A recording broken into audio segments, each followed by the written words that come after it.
It is 2:00 and a very good afternoon to everybody. And thank you very much for joining us for this press conference with Proteas Captain Dean Elgar. As usual, I'd just like to remind everyone to please keep your monitors muted and to please remute yourself immediately after having asked a question. Can we stick to one question per person, please? Until we circle back, we will do our best to ensure that everybody gets a question.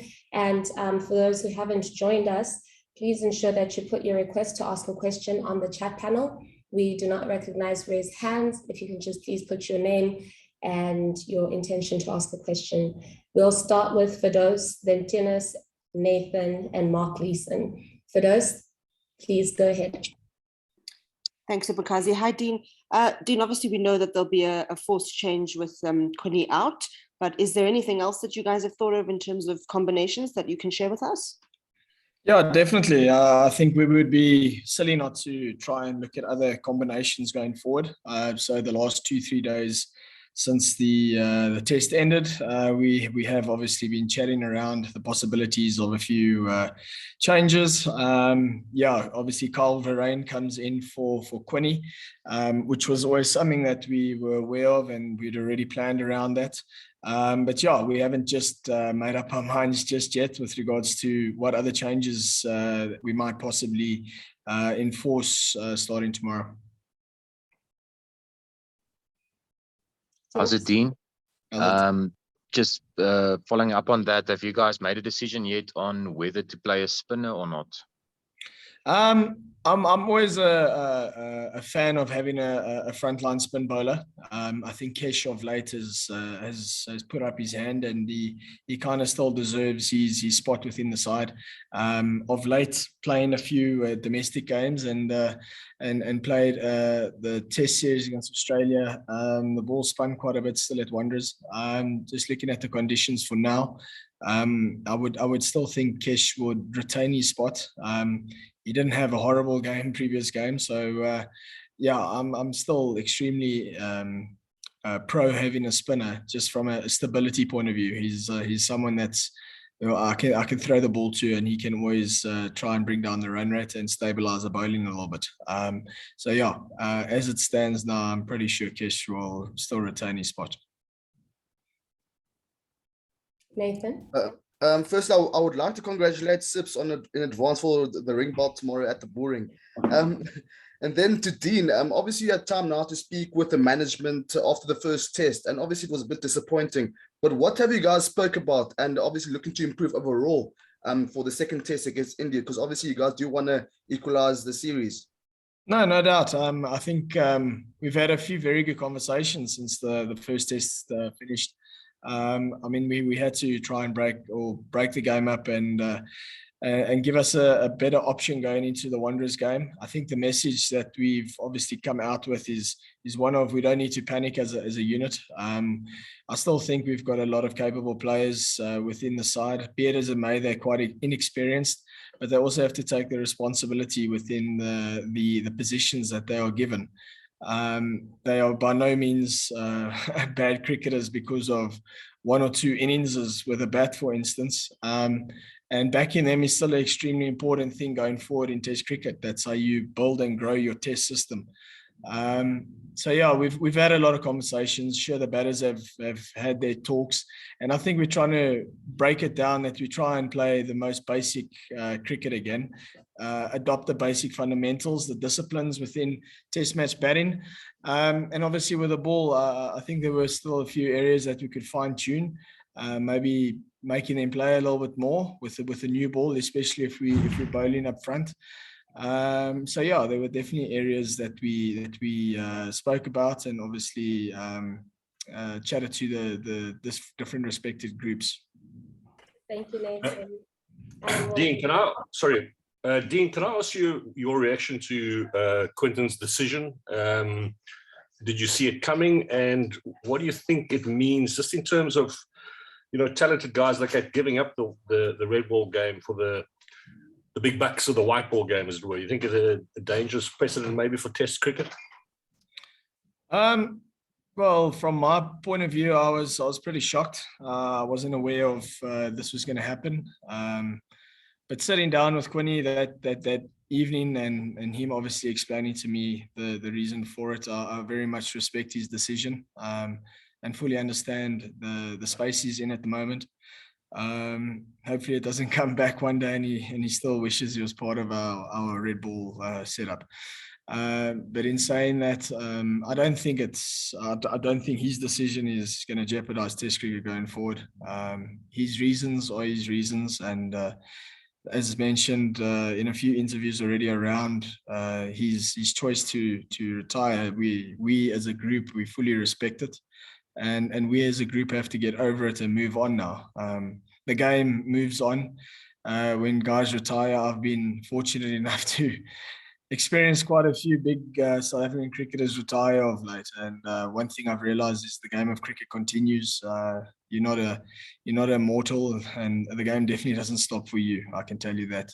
So us as a players group, we kind of had to get over it quickly and still kind of understand and respect the position Quinny is in. Sanele? Thank you so much, Sips. Afternoon, Dean. Just want to go back to the game now. What do you guys feel that the Wanderers pitch is going to offer you as a team on the batting front, seeing that could have been the major problem the last time around? Thank you.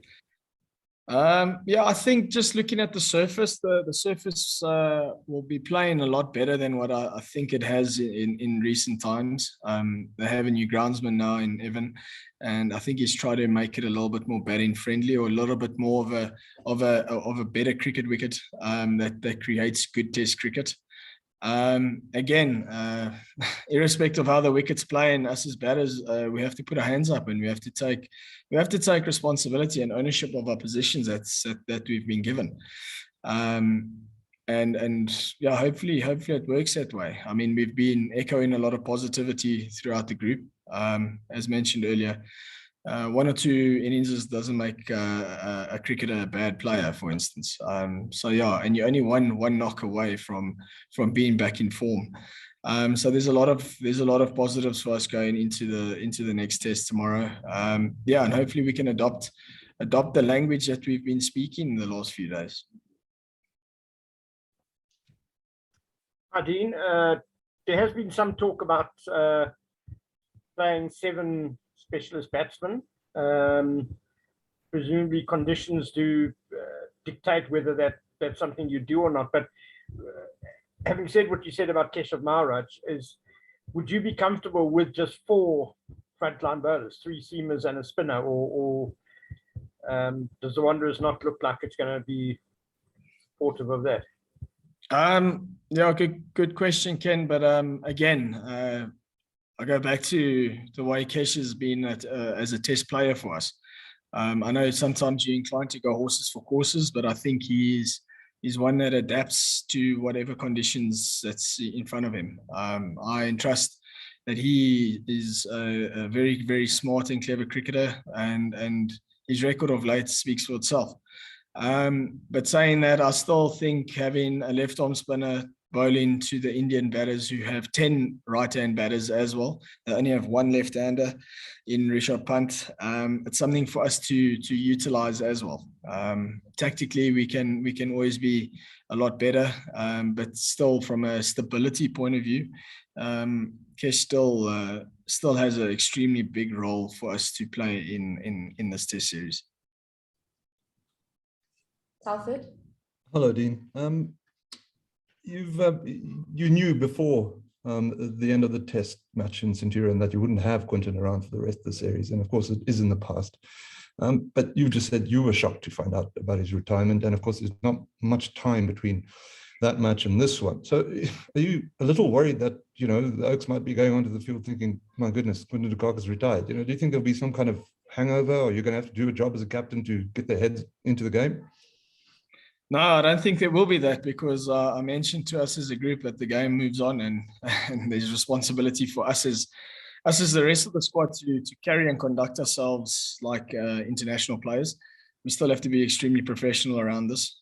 We still have a test series to level and hopefully win in Cape Town. So I don't think there's going to be a hangover of a shock retirement by Quinny. It is what it is, and rightly we respect it. And I think the players respect the environment as well. We realize that we've had quite a few setbacks over recent times, and I think this is just another one that we need to obviously be clever around, and obviously we need to get over, because the game moves on, as I've mentioned before, and I don't see this affecting the players of having still being shocked around his retirement. Up next is Grant for those, Niharika and Sanele. Thanks, Dean. Compliments of the new year to you. Thank you. Just in terms of the batting order, how do you see that taking shape? Obviously, yourself and Temba were obdurate and good in the middle order, but it seems to be a bit of a concern with the lineup. How do you see it? Again, players have to take responsibility. You can talk and talk until there's actions, and I did say to the guys the other day that I need to see actions now. Talk is cheap if you don't have the reaction from those kind of talks. And as blunt as it is, I'm afraid Test cricket is a hard and ruthless environment. And if you want to survive and be successful in this format, you need to kind of ask yourself the hard questions, and you need to respond on those questions. It's always been the culture and language that I was brought up with, and it's something that I want the other guys to also think about. I'm pretty sure they're also disappointed in the way things happened in the previous game. But saying that, they're not bad players. They definitely haven't become any weaker as from a cricketing point of view. They just need to be mentally a little bit more switched on and understand. Listen, Test cricket is bloody tough, and you're facing some of the best bowlers in the world now. Now you need to put on your big boy pants, and you need to react to what's happened. Dean, I just realized when you spoke about retirements that pretty much since your debut, every year there's been a big retirement. Tell me about it. Yeah. So I'm just wondering, like, when you see that kind of thing happening, do you sometimes look around and think like, flip, who's going to go next, or just how do you deal with knowing that this happens so often? For those, I can't answer that question, because if it was up to me, I wouldn't have had any of those guys retire around. So yeah, that's a tough one. But again, retirements are part and parcel of the game. I don't think it's a kind of thing that you can control, because it's ultimately out of your hands as a player if you're not making those decisions for your career. It's disappointing. I mean, don't get me wrong. Not having Quinny around again is disappointing for me, and it's something I need to get over, because I know there's a lot more other talented players within our squad, within our system that I need to give a lot of attention to now, and that's perfectly fine. As tough as it is, it's one of those things that you need to crack on with, and you need to get over it as quick as possible. Niharika? Hi, Captain. First of all, a very happy new year to you. Thank you. And my question for you is that in the Centurion Test, we saw KL Rahul get a big century, while you and Temba were stuck in the half century. So ahead of the second Test, how big is the importance of getting those big hundreds when one of you gets set? And if there have been any conversations in the batting group or with the head coach about how to get those big hundreds? Yeah, I mean, you need big hundreds in Test cricket to compete and win. We're very much aware of that.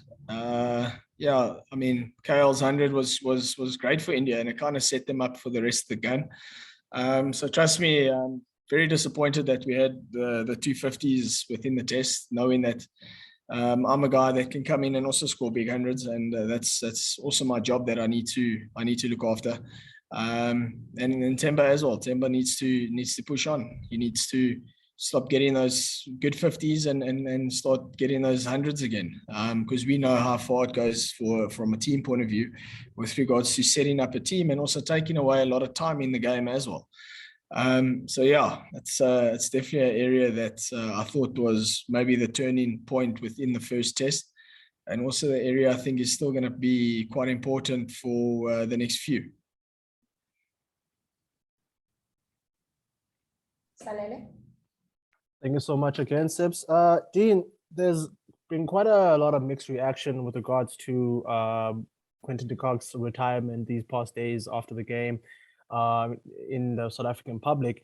I just wanted to check with you if you can give the public a bit of an insight into the cricket environment professionally, especially now during the pandemic, with regards to the amount of time that you guys travel, the toll that it takes on you mentally and physically. Maybe then the public can understand it a little bit more as to why this is such a difficult thing to do. People think it's glamorous and you live in massive houses and drive nice cars, and you get free clothing. That is part of it. But the flip side around this is it's extremely demanding on personal lives. If you're in a relationship, it's extremely difficult because we spend a lot of time away from home. As it works, as it is now, if you play white ball cricket, you're away from home for maybe 2 months playing IPL, and if that's all you do, you got 10 months at home for you to be around your loved ones. If you play 3 or 4 test series, that's potentially 6 to 8 months away from home in a year. So I can understand the toll of it on yourself, and especially now we live in these bubbles, and the people that construct our bubbles are trying their utmost to try and make it a lot more player friendly now, by giving us luxuries to maybe live in a hotel on a golf course, just knowing that a lot of guys like to play golf, and that's just one example of guys having a way out just to clear their minds. And yeah, of late it has been a bit of a struggle for quite a lot of guys, because of what's happened around the world with COVID, and putting guys into the bubble is not easy. But yeah, it's hard work, and this is by no means a bitch or moan. It's honestly the truth, and the reality around it is we spend a lot of time away from home, and we still love what we do, but it is tough on a few guys. And if you have 19 or 20 players now with your 6 to 8 management, each person is unique and different in their own ways. Their personalities obviously deal with it a lot differently. So yeah, we got to respect those kind of decisions and the different personnel and personalities we have within the squad. Yeah, and as said, each guy responds to it a lot differently. Guys, we're gonna have to wrap up. The last 3 questions will be Stuart, Dennis, and Anuj. Thanks, Sipakazi. Good afternoon, Dean. Between you and Aiden, you guys have individually performed quite well in the last 12 months in the limited test matches that South Africa's played. I was wondering, in these conversations that you've had, you guys know each other quite well. How do you go about discussing and then planning to kind of do it better as a combination, so that the guy coming in at 3s and doing it as early as KP has had to do it the last few games? Stu, I think it's one of those things where Aiden and I don't have to speak about it anymore, because we know the responsibility and the burden that comes with opening the batting, that we need to look after the new ball. With us looking after the new ball, that allows our number 3, 4, and 5, and number 6 to obviously come in and be as natural as possible. So of late, we've played under a few relatively rough conditions, I would say, batting conditions, but in saying that, it's no excuse. We need to be better. We need to obviously get those partnerships going again, like we have had in the past when we first started opening the batting with each other. So yeah, I don't even think we have to have those conversations, because we know as an opening pair we need to get us off to a better start, just to give the guys a little bit more of a clearer mindset going in when it's their turn to bat. Dennis? Dean, could there be a shift or 2 in the batting order? What's your thinking around that? I don't see it happening just yet, Dennis. It was definitely something that we spoke about. I think that was one of the big issues of us to talk about. But I don't think it's going to change just yet. I know the selectors still want to give guys opportunities at certain positions, and got to respect their decisions going forward. But yeah, we definitely did have those kind of talks the last few days. Dean, what kind of talks or session or you as a captain have with your players, knowing that heading into the second game, you guys are 1-0 down in the test series? I don't think I can actually say the words that I've said recently, but yeah, we definitely have a lot of hard chats. I think the hard chats that we've had the last day or two have been extremely constructive for us going forward from a awareness point of view, from a building point of view. So yeah, we've definitely have had, or I have definitely had a lot of talks with the guys, even if it's from a personal capacity. I'll take the guys one side and just try and just chat, see the guy, if the guy's in a good space, give him a little bit of affirmation just to put him in a better mind space or mindset. But yeah, there have been a few conversations going around with regards to me speaking to the group and also speaking to individual players. Thanks so much, everybody, for joining us today. We'll see you again tomorrow. Thank you very much. Thanks, Dean. Good luck. Bye. Thank you very much.